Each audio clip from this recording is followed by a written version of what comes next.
is coming my way. Wherever I go, hard luck is there to stay. Good luck never stays a day. Bad luck's always coming my way.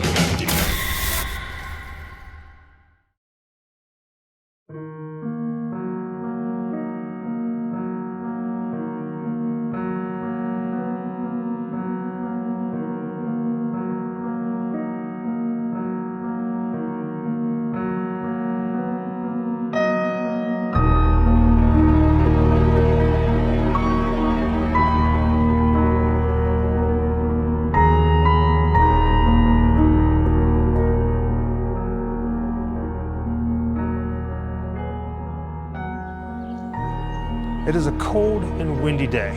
And last night, Jessica and I got to spend the night inside the walls of a medieval village, which is perfect because for today's grim adventure, we're going to be tracking down the filming locations to one of our all-time favorite Italian horror movies, something called Cemetery Man. If you've never seen the movie Cemetery Man, or Dellamorte Dellamore, which is what it's known as here in Italy, do yourself a favor and watch it. You're going to be surprised. Basically, it's a 1994 horror comedy that follows a cemetery caretaker and his sidekick assistant, Noggy. They live inside this cemetery that's behind me, and basically, they take care of the cemetery in all kinds of different ways, which includes killing the dead once they rise. Stop killing the dead. They're mine. If you don't want the dead coming back to life, why don't you just kill the living? So we showed you our Cemetery Man Laserdisc. Yes, I said Laserdisc. We have a working Laserdisc player back home. And yes, we brought our Laserdisc all the way to Italy because we love this movie that much. But there's something else we want to show you guys. You see, Cemetery Man is based off of a novel called Dellamorte Dellamore. And the guy who wrote the novel also wrote a series of comics that's still in publication called Dylan Dog. Basically, you can find it at every newsstand here. Now, baby girl, the artwork to this is phenomenal. And there are some similarities between the characters and the stories, but basically, Rupert Everett's character is in this. Go ahead and show some of the artwork. So we got this one, let me get in there.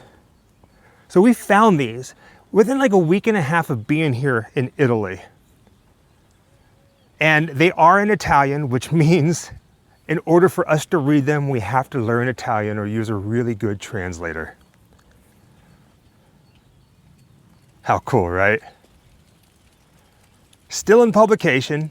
So even though Cemetery Man came out in 1994, you can continue the story.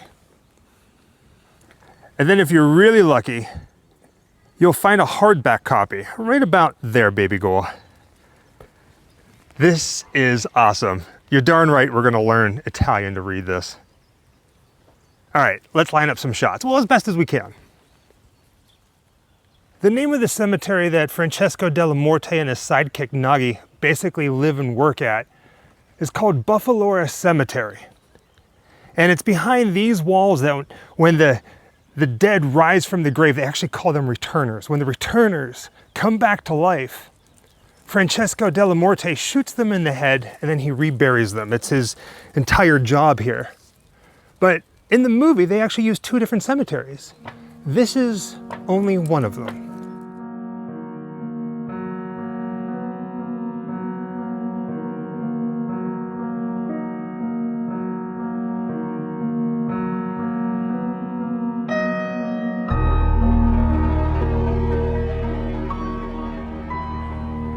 What's crazy to me is this. Yes, this is a historic cemetery, and they've been doing a lot of renovations to it. But if you look over here, the walls have been completely renovated. The grounds have been completely renovated. Now the main structure, the main building that Francesco Dellamorte was living in would have been right over here in this area. It is long gone.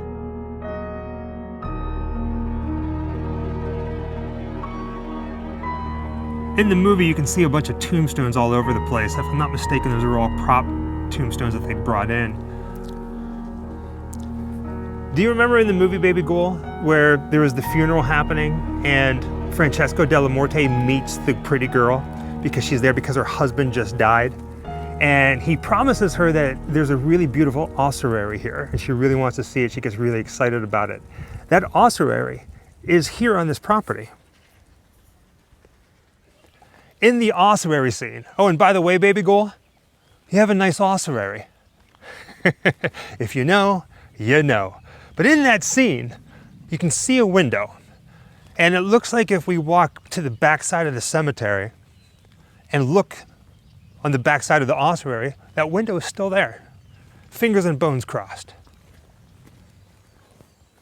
So we might be able to get a good peek in.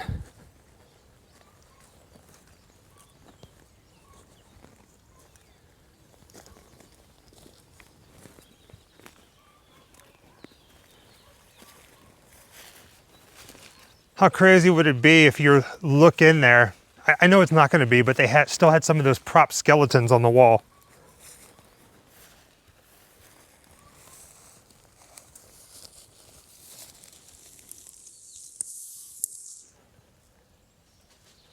Even with all the renovations, it looks like the glass is busted out back here, but we can put the camera through the metal fencing. Oh, wow. Now this is cool. Now I'm willing to bet they actually filmed that scene inside here. This is the ossuary scene because they can see the doorway, the cross doorway is to the right, just underneath that arch. And as they walk in here, you can see the crazy set dressing in both arches. Oh, that's cool. That's really cool. And now for the money shot. And for this, I got to put the camera up to the glass. Now this is as best as we're going to get, and that's pretty awesome. That's pretty spot on. When they first enter the ossuary, you can see that step down, and it is flooded. There's water everywhere, and the set dressing is absolutely crazy. But you can see that cutout cross door right there. You have a nice ossuary. Oh, we quote that all the time. You know, you've got a real nice ossuary. Thanks. The entire time that we've been here filming, there's been cars driving up and down this road right here. It's almost like a busy road, even though it's kind of in the middle of nowhere. It's like a cut through. And each time a car passes, I find myself stopping because I got to stand in the middle of the street. And I say one of my favorite lines from the movie, "Go away. I don't have time for the living." Well, today we do. Because we're about to leave and I got a phone call from the municipality. There's going to be somebody here meeting us in about 20 minutes, and they're going to let us inside the cemetery. This is something that is very rare. The cemetery has been closed, a lot of renovations. Nobody gets inside at all. But we do. And I'm hoping we get to go inside the ossuary. Because, you know, we have a really nice ossuary. It's a fun play of words.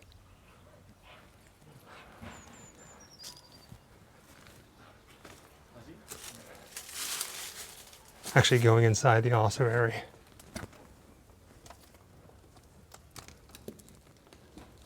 Where they filmed this amazing movie.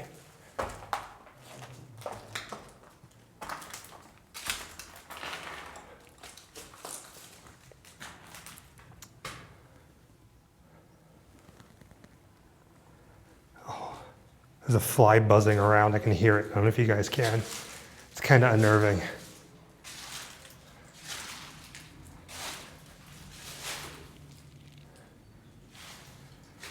Jessica.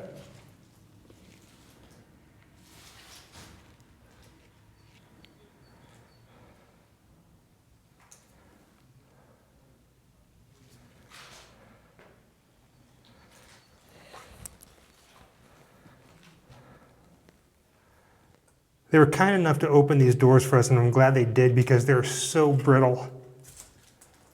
I was going to try to shut them to get a shot, but the old metal is bending. So I'm just going to let it be, just let it sit. And back up this way.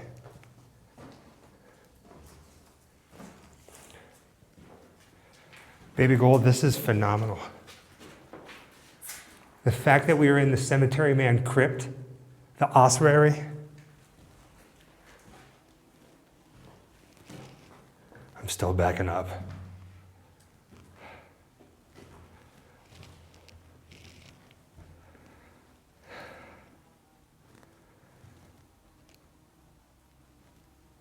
You can hear the flies.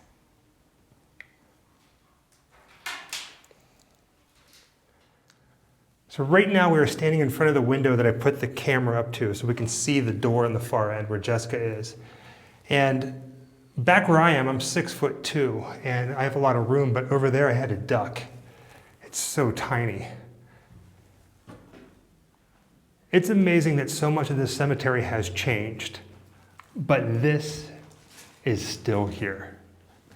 For any Cemetery Man fan, Dellamorte Dellamore, or Dylan Dog, this is like the grail. And you look amazing. Oh, and one more time. You have a nice ossuary. We're saying that inside the actual ossuary.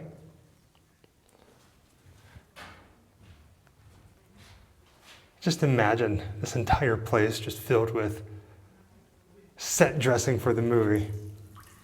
I have never seen anything so exciting. Neither have I. It's like in my dreams. This is my dream. This is cool, right? So cool. Amazing.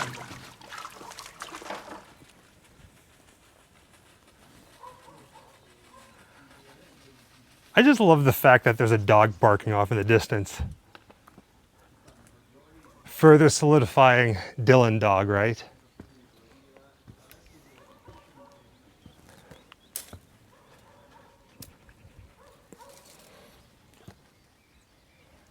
Did you want to go in? Here's a shot looking into the church. I'd go in, but there's like bird poop and dead birds everywhere. Oh, the bells. The last thing we want to talk about is when Francesco Dellamorte was raking and burning leaves. And looking at the cemetery, it looks like he was doing it on the right-hand side of the gates, like right behind this wall that you can see about the center of your screen.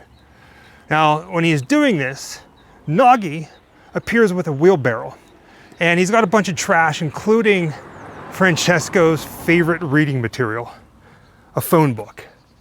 He dumps it on there, and Francesco Dellamorte has a little moment, and he says, you know, just because we get a new one doesn't mean you got to get rid of the old one. Well, the ashes from the phone book is a very cool shot, turn into a Grim Reaper. And when this happens, for a split second, you can see this part of this hill right here.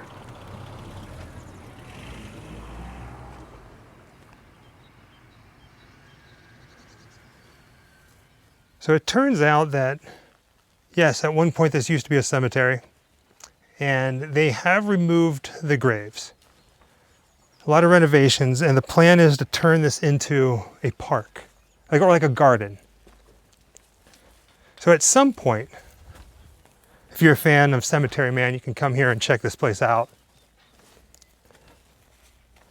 A lot of work, a lot of beautiful work. Cinematic history, one of the coolest movies in my opinion, and Jessica's opinion. And if you're a fan of Dylan Dog, if you're here in Italy, you can go ahead and pick up some of the comics if you haven't already, and watch them, or read them. Again, when it came to the movie, pretty much everything that you've seen inside this cemetery, aside from what we just showed you, was fake, like production brought in. From tombstones to mausoleums to trees. I mean, I'm sure some of it was real, like they mixed it all together. But again, movie magic. I'm so excited to see what this place becomes in the future. Coming back to Italy at some point in the future, we're gonna have to come back and check it out.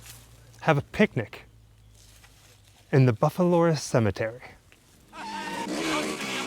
What the hell are you doing, Valentina? He threw up on me, Claudio. Oh, new fad. Like to go for a ride? Now what we're looking for is this town square, because in the movie, Francesco Dellamorte and Noggy attend a luncheon with the mayor.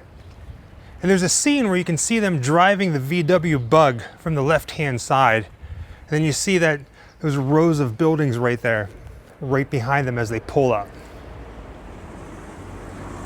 Now this isn't the exact camera angle, and that's okay, because a lot of the buildings, like the facades of the buildings, the windows and the doors have changed. But Francesco Dellamorte parks his car right over here, which is funny because it's not really a parking spot, it's actually the road. But what does remain the same, you see this little stone archway? You can see that behind him, as well as this small window right there. That was solving. What did I hear about them sewing them back on in the States? Yeah, they can stitch them right on. Of course, you gotta have one to start with. Forget it. I started that rumor. The more they laugh, the further away they see. You could never be too different, Nagi. Parking the car, Francesco Dellamorte and Nagi walk across the square, and there's a bunch of people here on motorcycles, and they're all making fun of him because, like, the town joke is that Francesco is impotent, and Francesco tells Nagi, don't worry about them. It's just a rumor. So they walk over to this building right here, and the mayor is sitting at a table, like a little cafe table. And they greet, they sit down, and they have a nice little conversation. You can see this building behind them. You got the street lights, everything matches up. From this angle, the doors, the windows. I really wish that we could sit down and have a bite to eat. Engineer, come, have a seat. Well, what a surprise. Yes, it's a miracle scene. And if you look behind them while they're talking, you can actually see this fountain and the wrought iron fence that surrounds it. It's all still here and it matches up. So, how are things down at our cemetery? How are things? Well, how do you think things are? Population When you watch the movie Cemetery Man, you're going to quickly fall in love with the character that's Nagi. He's a very strange, very quirky, but very innocent character. And it's here at this luncheon where he kind of embarrasses himself. So he meets Valentina, and he's sitting here at the luncheon. You can see this building behind him, that white building. And he sees her and he kind of has this like dream-like reaction, and he ends up throwing up. And when he throws up, you can actually see this little archway behind him. What the hell are you doing, Valentina? He threw up on me, Claudio. Oh, new fad. Like to go for a ride? I knew you'd understand. While we were filming this scene, did you hear the motorbike ride by? Perfect timing. Because right after Nagi throws up all over Valentina, she falls to the ground covered in vomit, and Claudio arrives on his motorcycle, and then they ride off together. Doesn't really end too well. That's where we're heading next. Ciao. Hi, I'm Fabiana Formica, and I was Valentina Scanarotti in Michele Soavi's cult horror movie Dellamorte Dellamore, aka Cemetery Man. That was 1994, and I was 14 years old, but I was not scared to be in a horror movie because it was based on Dylan Dog, the most popular comic back then, and it was fascinating to be a part of this project. So let me tell you a little bit more. I think one of the first scenes we shot was the scene at the piazza, and that scene was even the one that I had rehearsed for the audition with Michele in the studio in Rome. So we had planned that scene, but then when I was actually there, it was a little intimidating. You know, Rupert Everett, I'd seen him, I'd known him because of the comic Dylan Dog, you know, but I'd never worked with him. Now, he was a very nice person, very kind, very reserved as well. And the actual scene, it was fun to film because obviously there's this very iconic moment, the vomit scene, and I get asked about that all the time. And then this movement backwards where I fall off the chair, and I'm like, he threw up on me, Claudio. You know, it's like, the way that Nagy expressed himself, I don't know how that was, whether Michele wrote that as something that I actually asked him, was this like a personal experience? Because, you know, some people do get excited that way and that's how they react. That was not the case, he reassured me. But it was something that was just very funny to do, and it was also funny the fact that my character could like tell my dad off and boss my dad around and flirt with Nagy, you know, in this scene. So it was, yeah, very iconic.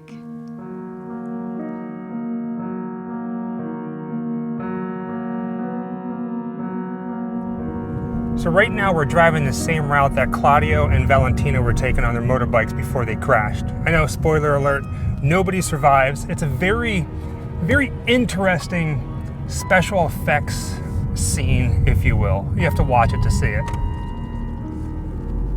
In it, you can see some guardrails as the motorcycles fly by.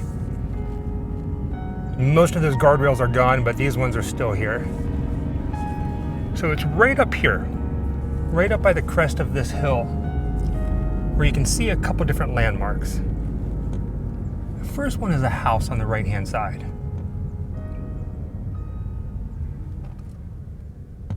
Which is just beyond those trees. You really can't see the house anymore.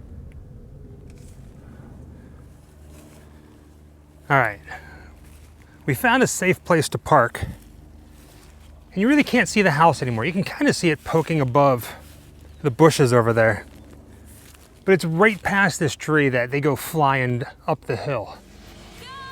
Kids today, right? Well, kids back then, 1993, 1994, when they made this movie. I remember the first time I saw this movie and this particular scene.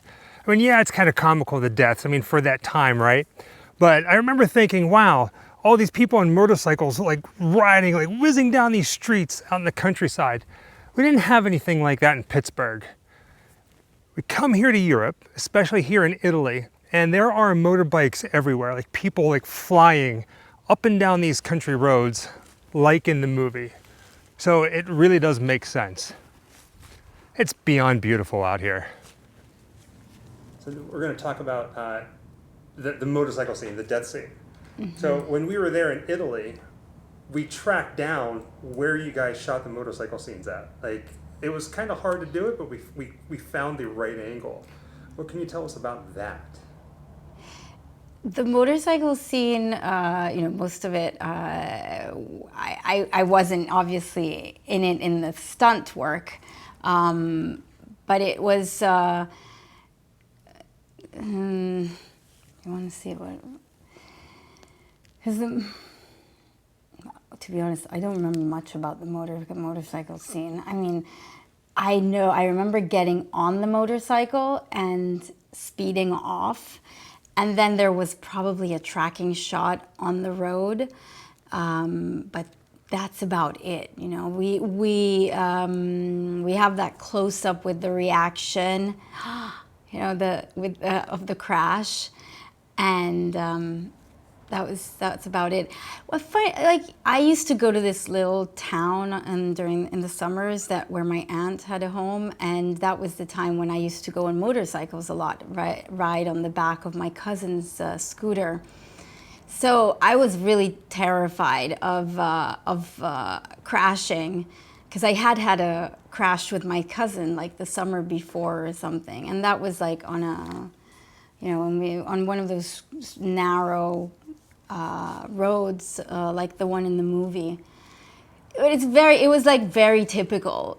In Italian summers, you always had like kids crashing on motorcycles like that. It was like, unfortunately, it happened a lot. So I think probably the idea is something that was like, comes from everyday experiences that we lived during those times. I think we didn't even have to, of course we didn't have to wear helmets at the time, but we do have a helmet in the film.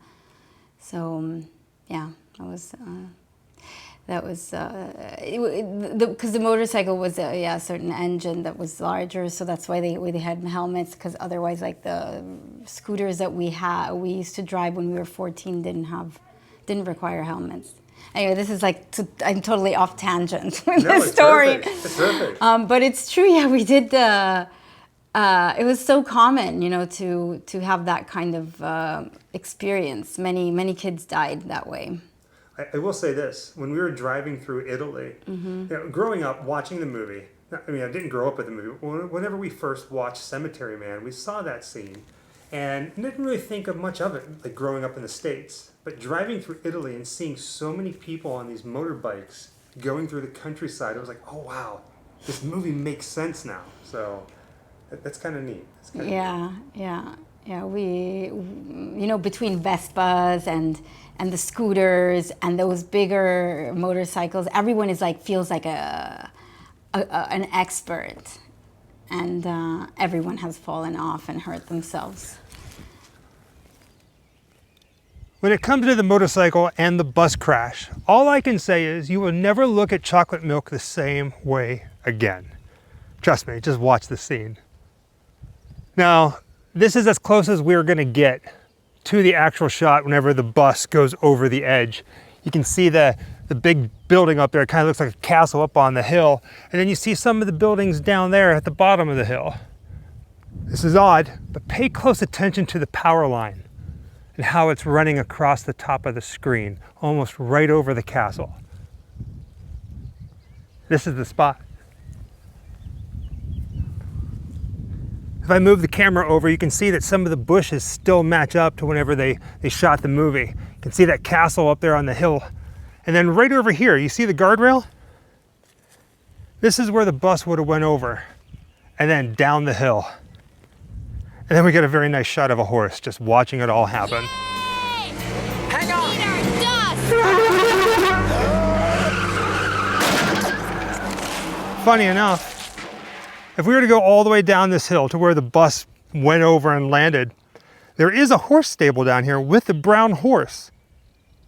How funny is that? And they were all so young. Right. They thought their life was ahead of them, but in fact it had already passed them by. Well, you got your hands full. Oh, more than you know. This is the other cemetery that they used to create Buffalora Cemetery in the movie Cemetery Man. This is where Francesco first sees the widow dressed in black. He sees her a few times, kind of floating through the cemetery. She catches his eye. And this is also where Valentina's funeral takes place. Now, you see this front gate, this front entrance, a couple different times in the movie. But one of them always struck me as oddly beautiful. There's a sweeping shot from left to right where you see barbed wire above the walls. And now it has a nice paint job, but back then it was kind of crumbling, if you will. Let's get a still shot from right about here. Everything's pretty spot on, looks the same. If we set up the camera about this angle right here, there's actually a shot in the movie of Francesco Dellamorte and Noggy standing on the wall right about there. This is cool. The way that they switch between both cemeteries in the movie is so seamless, it really is pure movie magic. But the first time that we actually see Buffalora Cemetery during the day is from right about here at the front gate. It's now a parking lot, but what you're looking at right now used to be a pathway that was lined with trees. Those trees are long gone. In fact, some things have changed. The gates remain the same, but there used to be a cross. Now, Francesco Dellamorte opens up the gate and he has a friendly conversation with Miss Caramundo. And then she notices Noggy. The camera backs up as they walk in and you get to see everything. Now, even though things have changed, pay close attention to these little brass structures over here on the right-hand side. We're in the right spot. Good morning, engineer. How are you doing today? Fine, Miss Caramundo, and you? Oh, hello, cutie here. How are you? He's happy. He likes it when the Yep. sun shines. They're still here. It looks like for the most part, all the filming that they did was right here on the main road that goes straight up through the center of the cemetery. We're gonna spend some time trying to line up shots though. We're gonna dig deep. We get a shot from right about here, and we see Nagi standing in the middle of the road trying to rake up the leaves and put them in a wheelbarrow. And it's a very windy day and they're going everywhere and he's freaking out. Now, Francesco Dellamorte is telling us, the viewer, about the character of Nagi. And one of the things he says is that Nagi has a real penchant, a real love for dead leaves, and he can't stand it whenever the wind blows them away. Which is funny, because Jessica has a love for dead leaves as well. When you watch this scene, if you look at the far end of the road, almost at the base of the church, you can see a cross on a pedestal. That cross is still here. This is cool.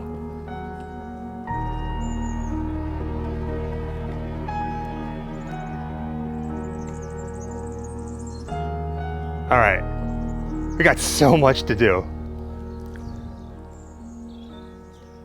This really is some intense cemetery safariing right now, because basically we're just walking through the entire cemetery looking at quick clips. Now, while Nagi is raking up the leaves, Francesco Dellamorte is looking at the obituaries, and you get a quick shot behind them.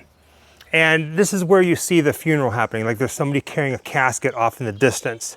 And it's actually from right about here, so I'm probably standing where Nagi was digging the grave. In the background, you can see that building right there. It says Mario. There might have been a fake cross on the top because there's not one there now. But then look at these three stones right here. The picture on the left, the picture on the right, and then the pillar with the picture on the center. That one was covered in ivy. It happens very quickly.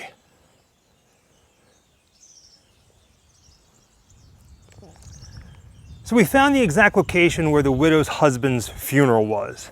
And Francesco Dellamorte was standing in the background watching it all.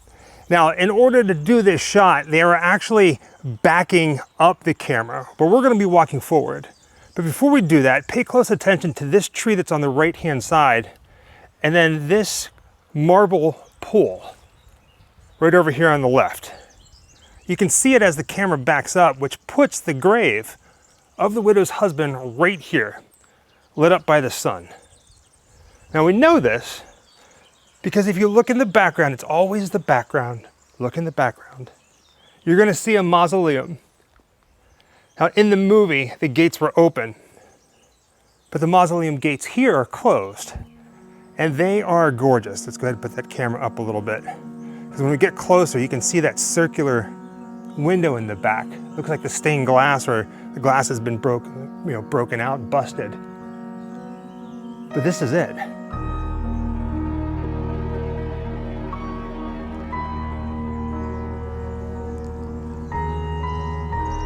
Francesco Dellamorte turns and he walks away. And when he does that, he comes over here to these steps. Now you can see the two concrete slabs on both sides of the steps that go down. There used to be some pretty heavy-duty bushes here. And this is where you see the altar boys come up the steps on the right-hand side, followed by the coffin, and then followed by the widow, and he gets to see her face for the very first time.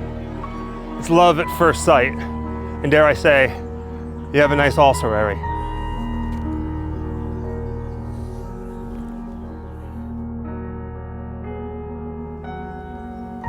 Now, of course, for the movie, the widow's dead husband had a picture just like this. They're pretty much everywhere in Italy, but how cool would it have been if they used an actual image of somebody here in the cemetery?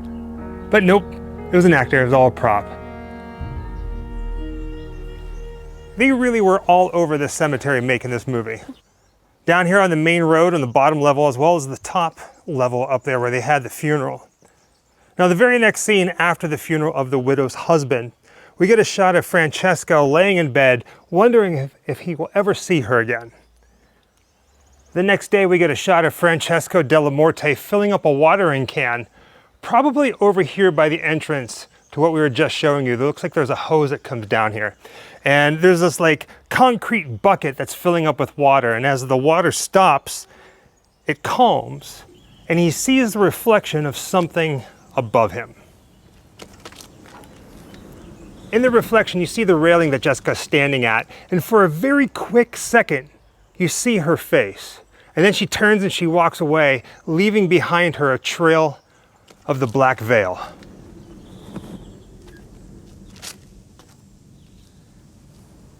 They have this awkward, flirtatious moment up there at her husband's grave. But he actually says, "I just came to water the flowers at your poor father's grave." And she goes, "Nope, nope. He was my husband." They exchange a few different words, and then she storms off down the cemetery, right down this main path and out the gate and to the left. This is just blowing my mind that we are here, that we are walking the steps of Cemetery Man. She comes back to the cemetery a couple different times to visit the grave of her dead husband. And Francesco Dellamorte each time runs to catch up to her and tries to impress her. So she doesn't run out of the cemetery, but she walks out quickly because she didn't want any part of it. She loved her husband.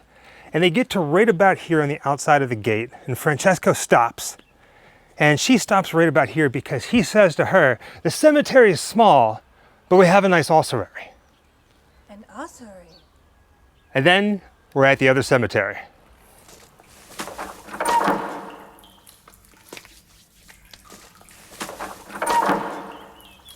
For this next scene, we have to go back up to the overlook where Francesco Dellamorte saw the face and the black veil floating in the breeze in the reflection whenever he was filling up the watering can.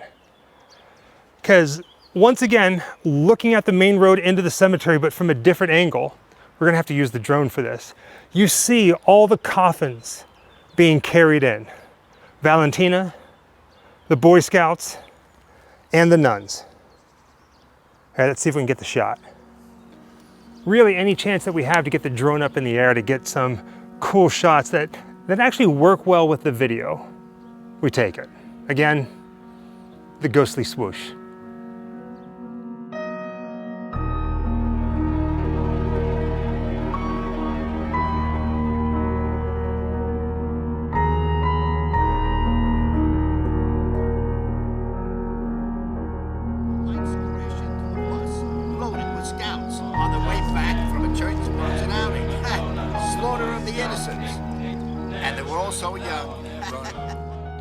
Yeah, the scene in the coffin was probably one of my favorite scenes.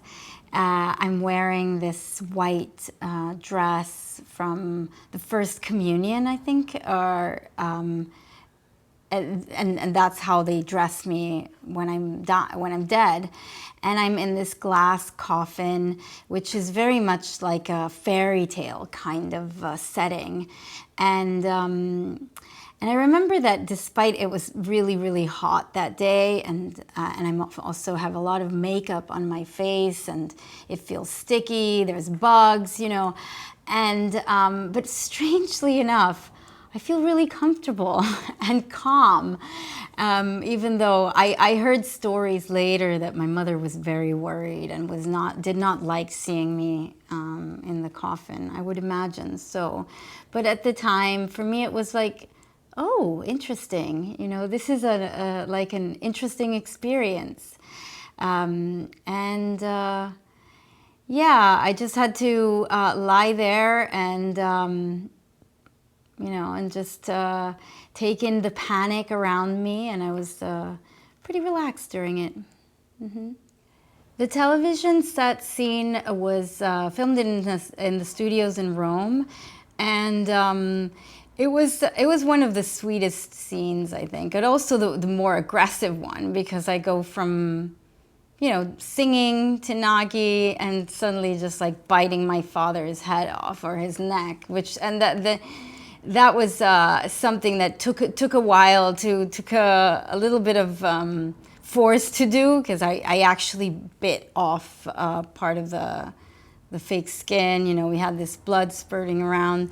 But it is one of my favorite scenes, and the fact that I'm in the television, I think it was also very symbolic. You know, like I've crashed the television, and Nagi puts this head in it, and it's like that's what he worships. You know, he's worshiping the television, but he's not, because I'm there, you know. And so I feel that that was a really sweet scene that that I remember fondly. And then, of course, I think what's fun about it as well is that, again, like this character, Valentina, I'm bossing around my dad. I'm telling him off. It's like, you know, what do you want, Dad? I'm here with my boyfriend. Get out. How dare you? You know, I like the fact that this character was written as a little girl that seems like a good girl, but with a really dark side, and fun as well. In that scene, Naki is feeding you something. What did they actually feed you? They didn't feed me anything. It was just, it was like I was drooling, right? There was like or was he spooning something? Yeah, I don't think it was like, it looks like it's spaghetti in the film, right? Or it's like pasta and other stuff. But at the end, it was like yogurt. It was kind of like the same thing that I got when in the vomit scene or something like that. While I was getting the drone shots, Jessica was roaming around the cemetery tracking down some of the other filming locations, which brings us to another corner of the cemetery that we haven't visited yet. Francesco Dellamorte is walking around the cemetery taking care of it, because he is the caretaker, but everybody calls him the engineer, right? Now, it's right about here in front of these doors where Claudio's girlfriend kind of like tackles him and throws him into this fence, this gate that's behind Jessica. Now, I say girlfriend like apprehensively because Claudio is actually with the mayor's daughter, Valentina. It's like a little love triangle, if you will. Now, it's also important to point out that when Claudio and Valentina died, they were on a motorcycle. And for some weird reason, Claudio gets buried with his mangled motorcycle. But enough of that. So they start off the conversation here, where she throws him against that grate, or that gate. And then they come over to this next one. It's kind of like they hop it. Right over to here. A lot of these gates to the mausoleums have changed. They probably a bit like, you know, fell into disrepair, but a lot of them are still the same. Like this one. This is cool. Very cool.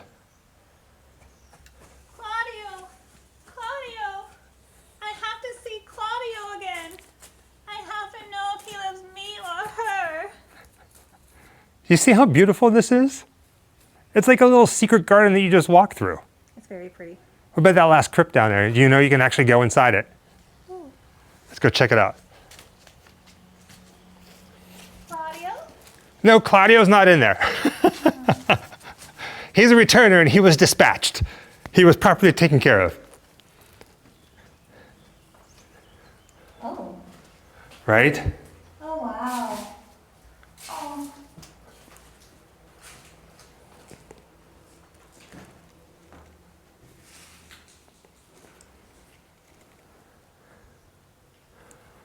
Very pretty. Dare I say you have a nice ossuary? If people made it this far in this video, they're probably going to be saying this forever to their loved one. We say it almost every day to each other. Right? Yeah. Look how beautiful this is in here. The movie Cemetery Man, Dellamorte Dellamore, is just beyond amazing. And it's filled with some amazing imagery. I wish that this would have been in the movie.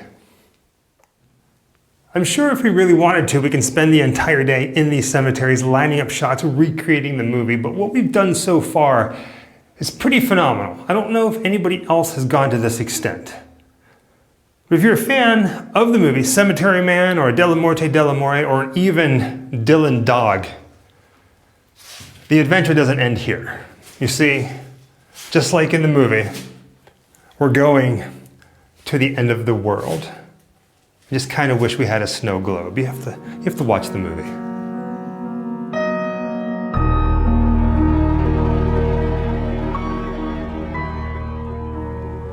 Recently, we added a GoPro to our camera equipment. So now we have the main camera, the GoPro, and the drone, and they all shoot 4K. So we're gonna go ahead and set this up in the dashboard. And the reason we're doing this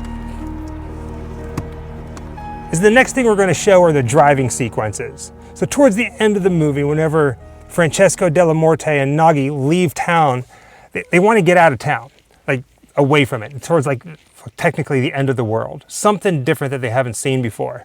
And they drive on the highway.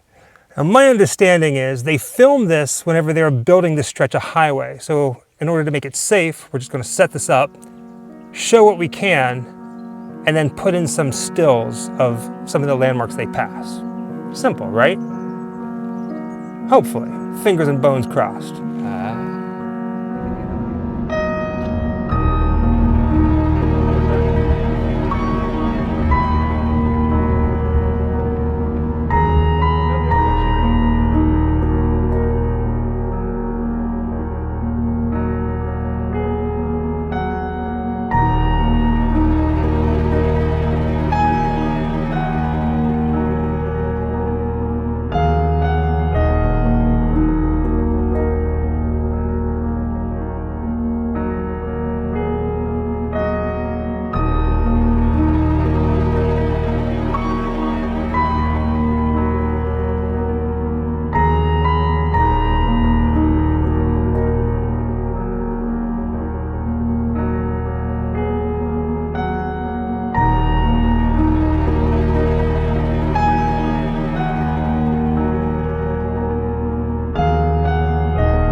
For the last scene of Cemetery Man, when they drive through that last tunnel and everything fades to white and they come out the other side and he slams on the brakes and the coffin suitcase goes flying off the VW Bug and lands on the road.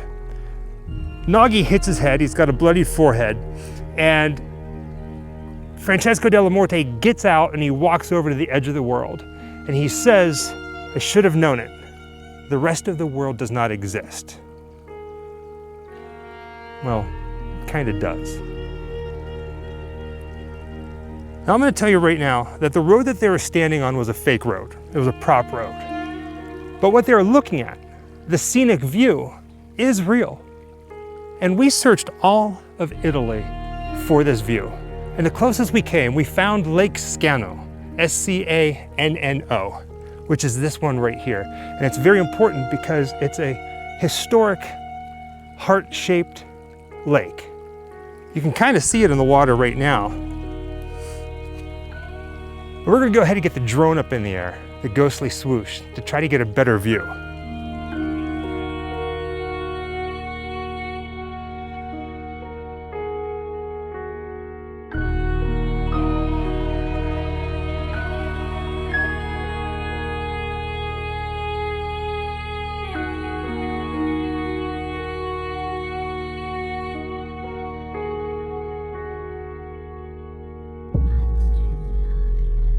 We spent a good deal of time driving around the lake trying to figure out what road or where exactly Francesco Dellamorte and Nagi were standing at. Unable to find it. We have a pretty good idea, but we're not really sure how to get there. So we found this spot, which is just very beautiful and very scenic. Now, what's also very important about this entire scene, this is the very first time that Nagi actually says something. He actually speaks words, because up until then, it was always, nah. Nah. But here, with the wound on his head, he dies and he like resurrects. And he tells Francesco Dellamorte, "Can you please take me home?" And then we get the snow globe. I'm not going to tell you much about that. I'm going to leave it a little secret. You have to watch the movie. I think that what I think about the most when people remember the movie, and what I'm grateful for, is to have been a part of a classic and a project that, even though I didn't know it at the time, just really reflected a part of me that I discovered later on. You know, and it's like, yes, I know now why I was in that movie. I know why I was picked, you know, and it's really cool to be able to represent something so iconic, but also that is so philosophical, you know, that has so much depth, and also that's quite funny. And yeah, I'm really proud to say, like, I was a part of this. We traveled all of Italy tracking down the filming locations to this movie because it's important to us. So we brought a few of our personal items, and we would love for you to sign them. Sure, Please. I'd be delighted. So this is a Cemetery Man Laserdisc, somewhere down in the tombs. Okay.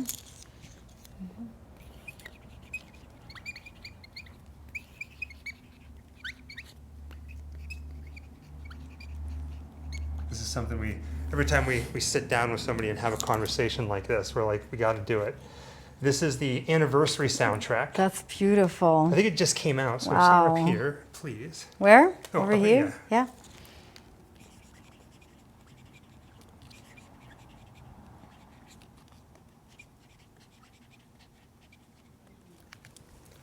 And then this one is another one of ours. Oh, I love this one. So up in here, yeah. Pretty please.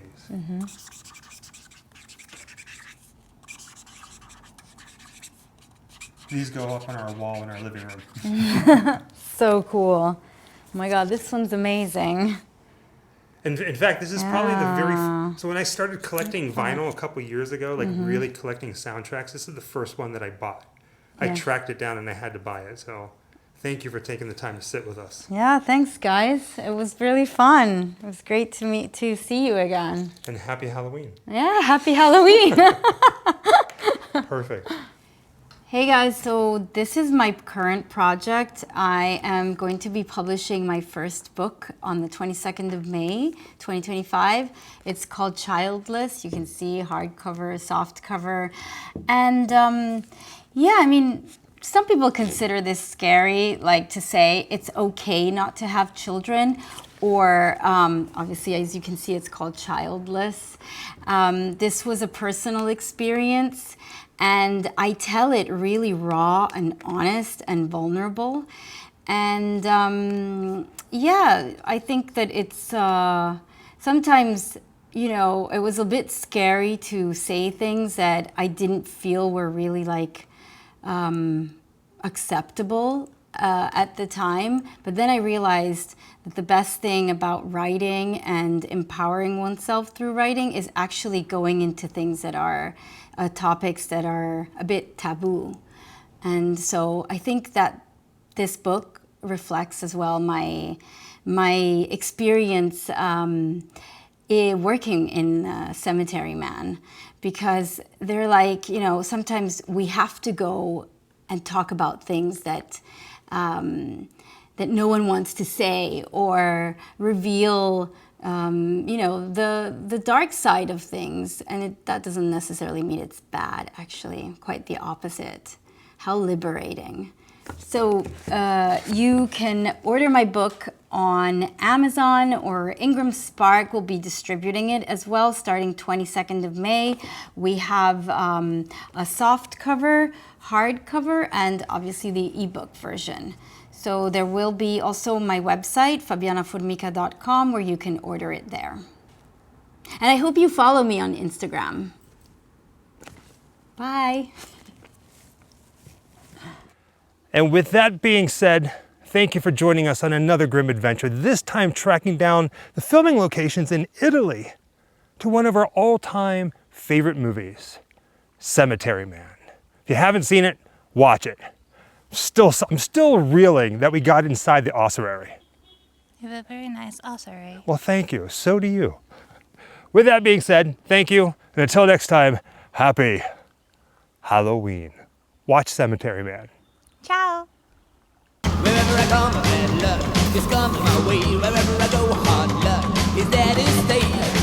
Good luck never stays a day. A bad luck's always coming my way.